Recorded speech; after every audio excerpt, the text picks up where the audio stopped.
శ్రీమాత్రే నమః. చాలామంది 3 రోజుల నుంచి ప్రశ్నలు అడుగుతున్నారండి. రాఖీ ఎప్పుడు కట్టొచ్చండి?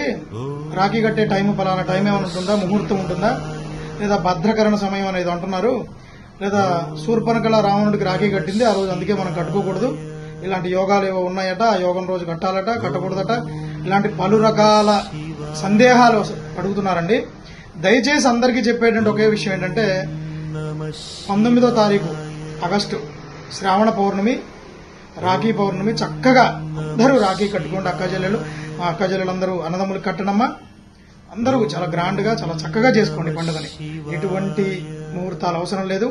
లేనిపోని శాస్త్రాలను తీసుకొచ్చి మరీ పిచ్చి పరాకాష్ఠకు వెళ్లే విధంగా ప్రవర్తన చేసే కొంతమంది ఉన్నారు. అలాంటివి పట్టించుకోకండి. అలాగే కొన్ని ఏంటంటే వ్యూస్ కోసమో లేకపోతే అద్భుతంగా ఏదో మాయ చేసే మాటలు చెప్పేటువంటి మాటలు వినకండి దయచేసి. రేపు 19వ తారీఖు చక్కగా రోజంతా కూడా రాఖీ కట్టుకోవచ్చు. చక్కగా రాఖీ పండుగని మంచిగా అన్నదమ్ములతో అక్కచెల్లెలతో చక్కగా కలిసి చేసుకోండి. దేవతారాధన కూడా తప్పక చేయండి. అంతేగాని వేరే ఏ అపోహలు పెట్టుకోకండి. శ్రీమాత్రే నమః.